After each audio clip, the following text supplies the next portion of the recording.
Movie के start होते ही हमें कुछ साल पहले का टाइम दिखाया जाता है जहां पर कुछ वर्कर्स एक माइन में काम कर रहे होते हैं।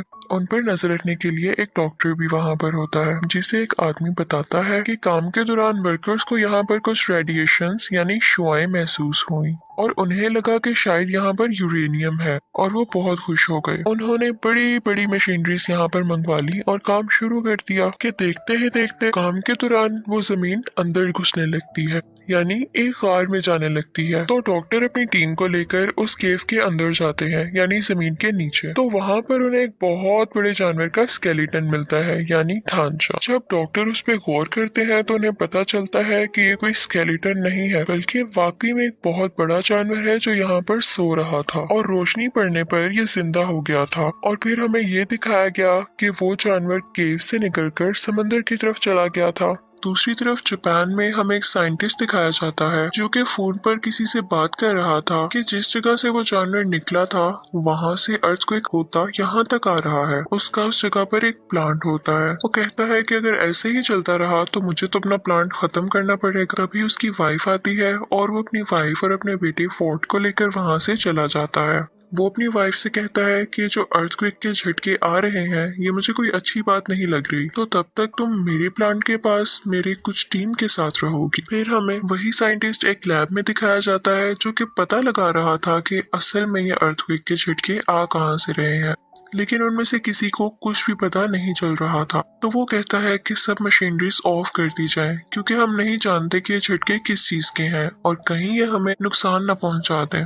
इसी के साथ वहां पर फिर से अर्थक्वेक आने लगता है और साइंटिस्ट की वाइफ भी वहां पर आ जाती है। वो वहां से भागने लगती है और चैम्बर में ब्लास्ट होने की वजह से एक पॉइजनस गैस यानी जहरीली गैस उसकी तरफ बढ़ने लगती है। साइंटिस्ट अपनी वाइफ को बचाने के लिए आगे बढ़ता है लेकिन तब तक बहुत देर हो चुकी थी और गैस पूरी तरह से उस कैबिन में फैलने लगी थी। तो उसकी वाइफ उससे कहती है कि दरवाजा बंद कर दो इससे पहले कि ये गैस यहाँ तक पहुँच जाए।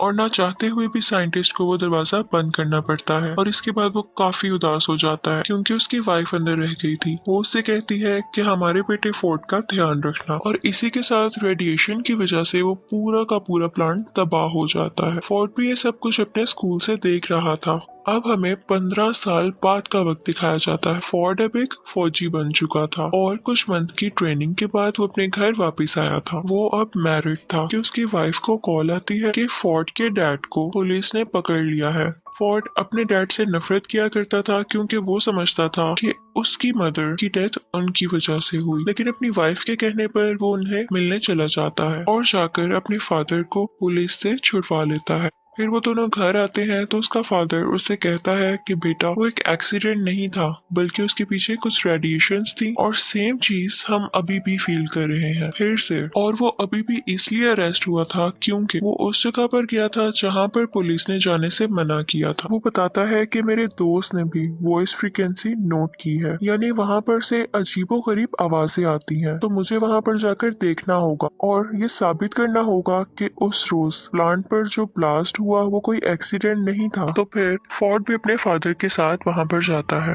अब वो लोग नोट करते हैं कि वहां पर कोई जहरीली गैस या रेडिएशन नहीं थी। वहां पर पुलिस फिर से आ जाती है और उन दोनों को पकड़कर अपने साथ ले जाती है और वहां पर वही डॉक्टर जो मूवी के स्टार्टिंग सीन में दिखाया गया था वो भी होता है। वो सब साइंटिस्ट से पूछते हैं कि आखिर तुम बार बार उस जगह पर क्यों जाते हो, तो वो सब कुछ बताने लगता है जो वो करना चाहता था। डॉक्टर ये सुनकर बहुत हैरान होता है क्योंकि इतनी सारी इन्फॉर्मेशन तो उसे भी नहीं पता थी।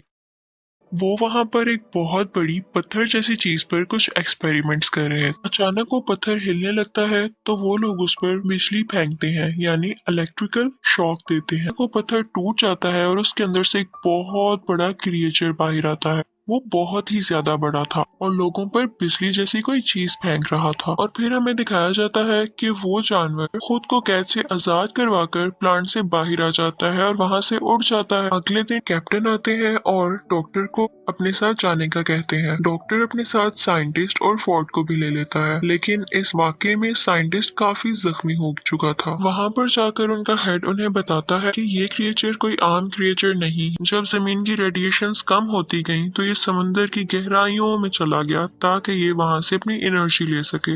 वो बताते हैं कि हमारी कंपनी को भी उसे ढूंढने के लिए बनाया गया था। वो आज तक नहीं मरा और उसका नाम गॉडजिला था। और ये वही जानवर था जिसे लोग अर्थक्वेक समझ रहे थे, और वो चलता चलता यहाँ जापान के एक प्लांट में आ गया, क्योंकि उसे कोई ऐसी जगह चाहिए थी जहाँ से वो बहुत सारी एनर्जी एक साथ ले पाता। इसी के साथ हमें दिखाते हैं कि साइंटिस्ट की वहाँ पर डेथ हो जाती है, और वो सब लोग काफी परेशान हो जाते हैं कि आज तो ये मरे हैं, कल को कोई और भी मर सकता है। अचानक वहाँ पर हेड को कॉल आती है कि एक समंदर से अजीबोगरीब रेडिएशंस आ रही हैं, और उन्हें पता चलता है कि वो क्रिएचर वहीं पर मौजूद है, और वो वहाँ पर न्यूक्लियर बॉम्ब खा रहा था क्योंकि उसे एनर्जी चाहिए थी। लेकिन इसके साथ साथ उन्हें वहाँ पर किसी और चीज के भी सिग्नल्स मिल रहे थे। वहाँ पर कुछ लोग भेजे गए थे जो देखते हैं कि समंदर से एक बहुत बड़ा जानवर बाहर आ रहा है। वो दरअसल वही खतरनाक क्रिएचर था जो कि अब शहर में आ चुका, और सब लोग उससे बहुत ज्यादा डर रहे थे। और उसी के साथ हमें गॉडजिला दिखाया जाता है जो कि गुस्से से चिल्ला रहा था। अगले दिन टीवी पर न्यूज आती है कि वो क्रिएचर गॉडजिला से बचकर भाग गया। अब वो खतरनाक क्रिएचर समंदर में जाकर और भी जानवरों को अपने साथ मिला रहा। डॉक्टर की टीम मेंबर कहती है कि बहुत टाइम पहले हमें 2 अंडे मिले थे। एक अंडे में से एक जानवर निकलकर जापान के उसी प्लांट पर चला गया था, और हम नहीं जानते कि दूसरे अंडे का क्या हुआ। उसे एक जगह पर सेफली रखवा दिया गया था। जब कुछ लोगों को वहाँ पर देखने के लिए भेजा जाता है तो वो लोग देखते हैं कि अंडे में से वो जानवर निकलकर कहीं जा चुका है। पता चलता है कि ये दूसरा अंडा उसी खतरनाक क्रिएचर का था,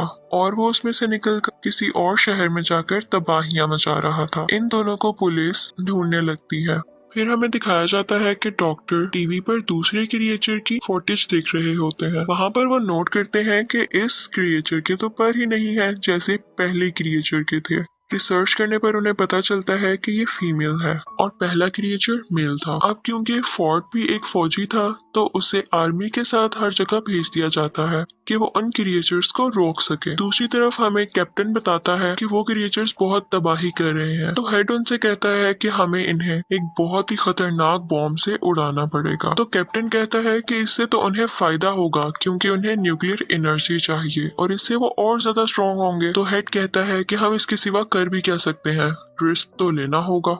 वो दोनों क्रिएचर्स अपनी एनर्जी रिस्टोर करने के लिए यानी रेडिएशंस को खुद में फिल करने के लिए एक समंदर में जा रहे थे, क्योंकि समंदर की गहराई से उन्हें बहुत सारी रेडिएशंस मिली और गॉडजिला दूसरी तरफ उन्हें मारने के लिए आ रहा था। तो ये सब लोग भी उसी समंदर की तरफ बढ़ते हैं और वो न्यूक्लियर बॉम्ब भी अपने साथ रख लेते हैं। फोर्ड भी इन पर नजर रखे हुए था। वो बॉम्ब उन्होंने एक बोट पर रखा हुआ था। मेल क्रिएचर आकर उस बोट पर अटैक कर देता है और वो न्यूक्लियर बॉम्ब उठाकर वहां से चला जाता है। अब वो दोनों क्रिएचर्स उस बॉम्ब को लेकर वहां से दूर चले गए थे क्योंकि उन्हें वो चीज मिल गई थी जिससे उन्हें बहुत सारी एनर्जी मिलने वाली थी। आर्मी का और हेड का ये प्लान अब पूरी तरह जाया हो चुका था। वो लोग सोचते हैं कि हमसे तो कुछ भी नहीं हो पाएगा, तो शायद गॉडजिला हम सबकी जान बचा ले। फिर हमें दिखाया जाता है कि वो क्रिएचर्स शहर में बहुत तबाही मचा रहे थे, लेकिन लकीली गॉडजिला भी वहां पर आ जाता है और आर्मी भी वहीं पर थी। फिर हमें दिखाया जाता है कि गॉडजिला इस क्रिएचर के सामने आ जाता है और ये लोग लड़ने लगते हैं। ये बहुत ही बड़े थे और लड़ते लड़ते बहुत चीजें डिस्ट्रॉय कर रहे थे, तो सब लोग पीछे हट जाते हैं। यहाँ पर अभी सिर्फ मेल क्रिएचर ही मौजूद था, तो गॉडजिला उससे आसानी से लड़ पा रहा था और वो उसे मारने ही वाला होता है कि पीछे से फीमेल क्रिएचर आकर उस पर अटैक कर देती है और अब गॉडजिला इन दोनों से अकेला लड़ रहा था। यहाँ पर गॉडजिला के लिए उन दोनों को मारना काफी मुश्किल हो रहा था। दूसरी तरफ हमें दिखाया जाता है कि आर्मी को अंडरग्राउंड यानी जमीन के नीचे एक घोंसले में बहुत से अंडे मिलते हैं जो कि फीमेल क्रिएचर ने दिए थे और गॉडजिला के लिए उनको हराना काफी मुश्किल हो जाता। आर्मी वहाँ पर एक बॉम्ब पर टाइमर लगाकर बाहर आ जाती है और जल्द ही वो बॉम्ब ब्लास्ट हो जाता है और सब के सब अंडे उसमें हट जाते हैं। जब मेल और फीमेल दोनों क्रिएचर ये देखते हैं तो उन्हें अपने अंडों की फिक्र होने लगती है और वो दोनों गॉडजिला को छोड़कर उस तरफ भागते हैं। अब उस धमाके से गॉडजिला को ये फायदा हुआ कि उस धमाके की रेडिएशंस गॉडजिला में एनर्जी की तरह जाने लगी और उसने वही एनर्जी यूज कर अपने मुंह से उन दोनों क्रिएचर्स पर फेंकी और अब गॉडजिला काफी स्ट्रॉन्ग हो चुका था और वो दोनों क्रिएचर्स से पूरी ताकत से लड़ रहा था। और यहाँ पर गॉडजिला मेल क्रिएचर को मार देता है तो ये देखते हुए फीमेल क्रिएचर को काफी गुस्सा आता है और उसे इस बात का भी गुस्सा था कि आर्मी ने उसके अंडों को मार दिया। तो वो फोर्ट की तरफ बढ़ती है, लेकिन गॉडजिला उसे पीछे से आकर पकड़ता है और उसका मुंह खोलकर अपने मुंह से सारी की सारी रेडिएशंस उसके अंदर डाल देता है, जिसकी वजह से उसे बहुत पेन होने लगती है और वो मर जाती है। फोर्ट भी यहाँ पर काफी जख्मी हो चुका था, लेकिन आर्मी उसे ठीक करने के लिए वहां से ले जाती। अगले दिन हमें गॉडजिला दिखाया जाता है। लोग समझ रहे थे कि वो मर चुका है, लेकिन वो थक चुका था और अपनी आंखें बंद कर लेटा हुआ था कि अचानक वो उठता है और वापस समुद्र में जाने के लिए चलने लगता है। वो इनफैक्ट यहाँ पर किसी को कोई नुकसान नहीं पहुंचाने आया था। उसकी दुश्मनी तो बस उन खतरनाक क्रिएचर्स से थी और अब जैसा कि उसने उनको मार दिया तो वो वापस समुद्र में चला जाता है। और अब दिखाया जाता है कि फोर्ड भी अपनी बीवी और बेटे के पास चला गया था और सब कुछ यहाँ पर ठीक हो जाता है। इसी के साथ मूवी भी एंड होती है। Thank you for watching.